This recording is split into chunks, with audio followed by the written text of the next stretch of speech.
Hello नमस्कार जय हिंद दोस्तों। आइए देखते हैं बिहार पुलिस का 30 बहुत महत्वपूर्ण प्रश्न। सही प्रश्न आपके लिए बहुत ज़्यादा महत्वपूर्ण, इसीलिए वीडियो को शुरू से अंतिम तक अवश्य देखिए और ज़्यादा से ज़्यादा लोगों को शेयर कीजिए। सही प्रश्नों को आपको रट के जाना है दोस्तों, क्योंकि सही प्रश्न आपके एग्जाम में सेम टू सेम देखने के लिए मिलेगा। सही प्रश्न बहुत ज़्यादा महत्वपूर्ण है, यही सब एग्जाम में पूछा जाता है दोस्तों। ये शुरू करते हैं बिहार पुलिस का पहला प्रश्न। पहला प्रश्न है दोस्तों, सरदार पटेल को सरदार की उपाधि किस आंदोलन के सफल नेतृत्व के बाद प्रदान किया। सरदार पटेल को दोस्तों सरदार की जो उपाधि दिया गया वह किस आंदोलन का जो सफल नेतृत्व के बाद दिया गया। सही आंसर बारदोली सत्याग्रह। बारदोली सत्याग्रह कब हुआ था दोस्तों? 1928 ईस्वी में हुआ था। बारदोली सत्याग्रह के सफल नेतृत्व के बाद सरदार पटेल को सरदार की उपाधि दिया गया, आपको याद रखना है। सही प्रश्न आपके लिए बहुत ज़्यादा महत्वपूर्ण है दोस्तों, इसीलिए वीडियो ज़्यादा शेयर कीजिए और चैनल को सब्सक्राइब कीजिए दोस्तों। ये देखते हैं आगे नेक्स्ट प्रश्न। नेक्स्ट प्रश्न है, पंडित रविशंकर का संबंध किस वाद्य यंत्र से है। बार बार एग्जाम में पूछा जाता है इस तरह का प्रश्न, इसलिए आपको याद रखना है पंडित रविशंकर संबंध किस वाद्य यंत्र से। सही आंसर है सितार से। पंडित रविशंकर का संबंध किस वाद्य यंत्र से। सही आंसर है सितार वादक। अगला प्रश्न है, शक संवत का प्रारंभ कब हुआ। शक संवत है दोस्तों, शक संवत का प्रारंभ कब हुआ। सही आंसर है 78 ईस्वी। शक संवत का प्रारंभ कब हुआ दोस्तों? 78 ईस्वी में। भारत को जो राष्ट्रीय पंचांग है दोस्तों वह भी शक संवत पर आधारित है, आपको याद रखना है। अगला प्रश्न है, सर्वप्रथम कलिंग पर किसने विजय प्राप्त किया था। सर्वप्रथम कलिंग पर किसने विजय प्राप्त किया था। तो सही आंसर है दोस्तों महापद्म नंद। महापद्म नंद ही दोस्तों सर्वप्रथम कलिंग पर विजय प्राप्त किया था, आपको याद रखना है सर्वप्रथम किसने कलिंग पर विजय प्राप्त किया। सही आंसर है महापद्म नंद। अगला प्रश्न देखते हैं, गौतम बुद्ध ने अपना अंतिम उपदेश कहाँ दिया। आप जानते हैं दोस्तों गौतम बुद्ध ने प्रथम उपदेश सारनाथ में दिया दोस्तों, सारनाथ में दिया, जो कि उत्तर प्रदेश में दोस्तों। गौतम बुद्ध प्रथम उपदेश कहाँ दिया? सारनाथ में। और अंतिम उपदेश दिया दोस्तों कुशीनगर। कुशीनगर अंतिम उपदेश दोस्तों कहाँ दिया था? कुशीनगर में। और प्रथम उपदेश दिया सारनाथ में, आपको याद रखना है। अगला प्रश्न है कि गिद्ध लोक नृत्य किस राज्य का है। गिद्धा लोक नृत्य जो है दोस्तों, गिद्धा लोक नृत्य किस राज्य से संबंधित। सही आंसर होता है पंजाब। गिद्धा जो लोक नृत्य है दोस्तों वह पंजाब का लोक नृत्य है, आपको याद रखना है, बहुत महत्वपूर्ण प्रश्न है। अगला प्रश्न है कि गुप्त वंश के शासक ने सर्वप्रथम महाधिराज की उपाधि प्रदान किया। गुप्त वंश का वह कौन सा शासक था जिसे दोस्तों सर्वप्रथम महाधिराज की उपाधि प्रदान किया गया। महाधिराज की उपाधि प्रदान किया। सही आंसर है चंद्रगुप्त प्रथम। गुप्त वंश का प्रथम शासक कौन था दोस्तों जिसे सर्वप्रथम महाधिराज की उपाधि प्रदान किया गया। सही आंसर है चंद्रगुप्त प्रथम। सही प्रश्न आपके एग्जाम के दृष्टि से देखने के लिए मिलेगा दोस्तों, इसलिए सही प्रश्न आपके लिए बहुत ज़्यादा महत्वपूर्ण है। कोई दोस्त यार कम नहीं देगा, इसीलिए बहुत कम समय बचा। सही प्रश्न आपको लिख के रट जाना है दोस्तों, आगे आपको ध्यान रखना है। अगला प्रश्न है, थाईलैंड की मुद्रा क्या है। मुद्रा से भी संबंधित प्रश्न पूछा जाता है, इसीलिए एशिया का जितना ही मुद्रा है अधिकांश आपको याद रखना है कि थाईलैंड का मुद्रा क्या दोस्तों। सही आंसर है बाहत। थाईलैंड का मुद्रा क्या दोस्तों? थाईलैंड का मुद्रा है बाहत। थाईलैंड का मुद्रा क्या दोस्तों? बाहत। अगला प्रश्न है, नेफ्रोस्कोप से किसका मापन किया जाता है। नेफ्रोस्कोप से दोस्तों किसका मापन किया जाता है। आंसर है बादलों की दिशा एवं गति। नेफ्रोस्कोप से किसका मापन किया जाता है। आंसर है बादलों की दिशा एवं गति।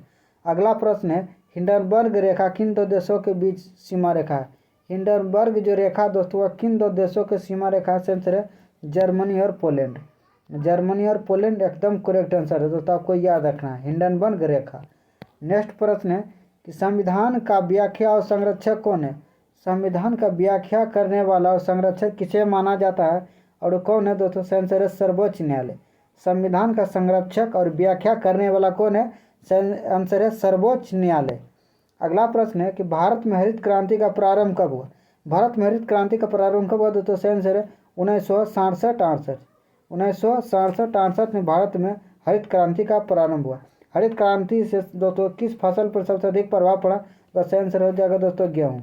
गेहूँ के पैदावार पर हरित क्रांति से 500% की वृद्धि हुआ, आपको यह भी याद रखना है। नेक्स्ट प्रश्न है, विश्व में सबसे बड़ी खाड़ी कौन सी है। यही क्वेश्चन आपको एग्जाम में देखने के लिए मिलेगा दोस्तों। भी आज जितना मरिएगा उतना कम है, बहुत महत्वपूर्ण प्रश्न है। विश्व में सबसे बड़ी खाड़ी कौन सी है। आंसर है मेक्सिको की खाड़ी। विश्व में सबसे बड़ी खाड़ी कौन सा है। आंसर है मेक्सिको की खाड़ी। विश्व में सबसे बड़ी खाड़ी मेक्सिको की खाड़ी। अगला प्रश्न, नंद वंश के पश्चात मगध पर किस राजवंश ने शासन किया? नंद वंश के पश्चात मगध पर किस राजवंश ने शासन किया? सही आंसर है मौर्य वंश। मौर्य वंश। नंद वंश के बाद मगध पर कौन सा राजवंश शासन किया? सही आंसर है मौर्य वंश। अगला प्रश्न है, इंसुलिन कहाँ स्रावित होता है? इंसुलिन कहाँ स्रावित होता है? सही आंसर है पेनक्रियाज या आग्नाशय में। इंसुलिन कहाँ स्रावित होता है? सही आंसर है पेनक्रियाज या आग्नाशय। अगला प्रश्न है दोस्तों कि अगला प्रश्न है, राज्यारोहण समारोह का विस्तृत विवरण मिलता है। यानी कि दोस्तों कोई भी राज्यारोहण या अपने राजा अपने पद पर बैठता था, उसका विस्तृत विवरण किसमें मिलता है? सही आंसर अथर्ववेद में। राज्यारोहण समारोह का विस्तृत विवरण किसमें मिलता है? सही आंसर अथर्ववेद। राज्यारोहण समारोह का विस्तृत विवरण मिलता है अथर्ववेद में, आपको याद रखना है। वेद के कुछ संख्या 4 है दोस्तों। अगला प्रश्न है, पराबैंगनी किरण को सर्वप्रथम किसने देखा या खोजा? किसने? पराबैंगनी किरण को सर्वप्रथम किसने देखा या खोजा? सही आंसर है जोहान्स रिटर। जोहान्स रिटर, आपको याद रखना है कि पराबैंगनी किरण को किसने खोजा या देखा? सही आंसर है जोहान्स रिटर। अगला प्रश्न है, राष्ट्रगान सर्वप्रथम कब गाया गया था?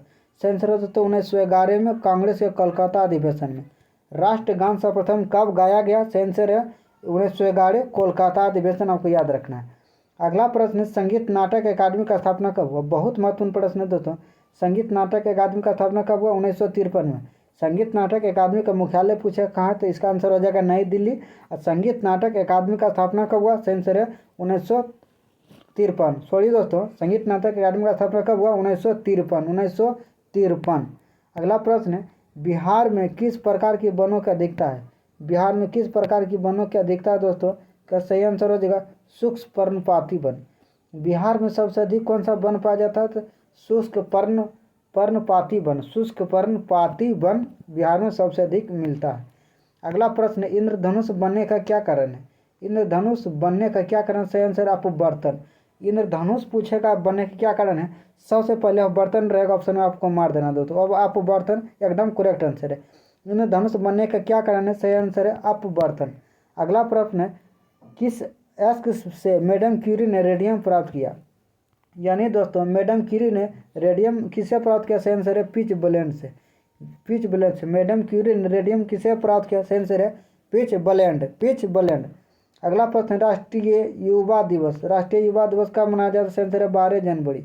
राष्ट्रीय युवा दिवस 12 जनवरी। वहीं विश्व युवा दिवस पूछेगा तब उसका आंसर हो जाएगा 12 अगस्त। तब उसका आंसर 12 अगस्त हो जाएगा। लेकिन राष्ट्रीय युवा दिवस पूछ रहा है, इसका आंसर है 12 जनवरी, करेक्ट आंसर है। अगला प्रश्न है, देवधर ट्रॉफी का संबंध किस खेल से? देवधर ट्रॉफी का संबंध किस खेल से? क्रिकेट से। देवधर ट्रॉफी का संबंध किस खेल से? क्रिकेट से। अभी वर्तमान में दोस्तों एशिया कप हो रहा है, वो अभी क्रिकेट से संबंधित है। एशिया देश का मेजबान देश कौन सा? पाकिस्तान और यहाँ श्रीलंका दोस्तों। 2023 में विश्व कप कौन सा देश में होगा? इसका सही आंसर है दोस्तों भारत। आपको यह भी याद रखना है।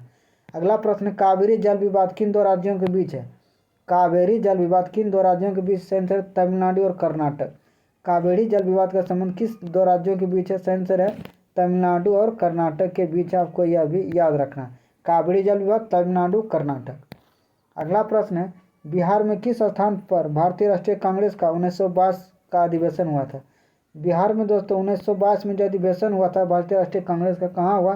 सही आंसर है गया में। बिहार में भारतीय राष्ट्रीय कांग्रेस का 1922 का अधिवेशन कहाँ हुआ? गया में। बिहार में किस स्थान पर भारतीय राष्ट्रीय कांग्रेस का 1922 ईस्वी का अधिवेशन हुआ? सही आंसर है गया एकदम करेक्ट आंसर है दोस्तों। अगला प्रश्न है, पर्यावरण की दृष्टि से कितना प्रतिशत वन होना चाहिए? सही आंसर है 33%। पर्यावरण की दृष्टि से भौगोलिक क्षेत्र पर 33% वन रहना अनिवार्य दोस्तों, इसीलिए पेड़ पौधा को बढ़ावा दिया जाता है। आप लोग भी दोस्तों पेड़ पौधा लगाने पर विशेष ध्यान दीजिए। अगला प्रश्न है, प्रसिद्ध संगीतक तानसेन का मकबरा कहाँ स्थित है? तानसेन का मकबरा कहाँ स्थित? सही आंसर है ग्वालियर। तानसेन का मकबरा कहाँ स्थित है? सही आंसर है ग्वालियर। अगला प्रश्न है, महाराजा रणजीत सिंह का उत्तराधिकारी कौन था? महाराजा रणजीत सिंह का उत्तराधिकारी कौन था? सही आंसर है दोस्तों खड़ग सिंह। महाराजा रणजीत सिंह का उत्तराधिकारी कौन था? सही आंसर है खड़ग सिंह। महाराजा रणजीत सिंह का उत्तराधिकारी कौन था? सही आंसर है खड़ग सिंह। अगला प्रश्न है, सर्वोदय शब्द का सर्वप्रथम सर्वोदय शब्द का प्रयोग सर्वप्रथम किसी ने किया? बहुत ज़्यादा महत्वपूर्ण प्रश्न है, बार बार एग्जाम में पूछा जाता है दोस्तों, इसलिए आपको याद रखना है, कन्फ्यूजन नहीं होना है। सर्वोदय शब्द का प्रयोग सर्वप्रथम किसने किया? सही आंसर है इसका महात्मा गांधी।